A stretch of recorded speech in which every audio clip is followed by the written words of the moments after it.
8 বছর পর আবার শুরু হয়েছে গড়াই নদী খনন। কুষ্টিয়া সহ দক্ষিণ পশ্চিমাঞ্চলের 6 জেলার 19 লাখ একর জমিতে সেচ সুবিধা পৌঁছে দেওয়া সহ পরিবেশ এবং জীববৈচিত্র্য রক্ষার জন্যই নেওয়া হয়েছে এই উদ্যোগ।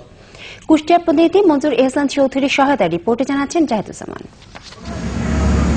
1998 থেকে 2002 সাল পর্যন্ত 250 কোটি টাকা ব্যয়ে গড়াই নদীর 21 কিলোমিটার খনন করা হলেও তা ভরাট হয়ে যায় অল্প দিনেই। এতে বছরের 8 মাসই প্রাকৃতিক সেচ সুবিধা থেকে বঞ্চিত হচ্ছে কৃষকরা।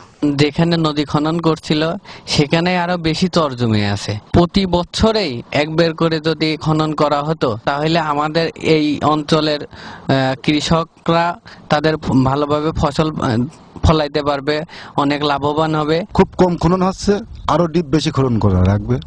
কৃষকের উন্নয়ন হবে পানির ব্যাপারে, সেচের জন্য। নদী খননের মাধ্যমে জলের সঞ্চালন লাইন তৈরি করে আমাদের পানি নদীতে রাখা যায়, তাহলে আমাদের লবণ পানির আগ্রাসী ভূমিকা থেকে আমরা বাঁচতে পারবো।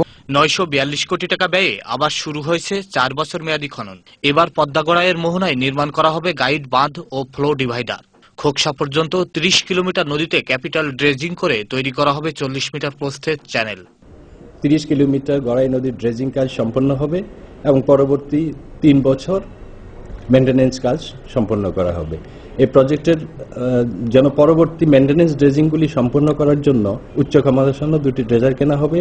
এই ড্রেজারগুলি ওখানে থাকবে এবং প্রতি বছর ড্রেজিং সময়ে এগুলি দিয়ে ড্রেজিং করে নদীর নব্যতা রক্ষা করা হবে। এত সব আয়োজনের পরও ফলাফল গতবারের মতো হয় কিনা তা নিয়ে সংশয়ে রয়েছেন কৃষকরা। Zahiduzzaman, channel I.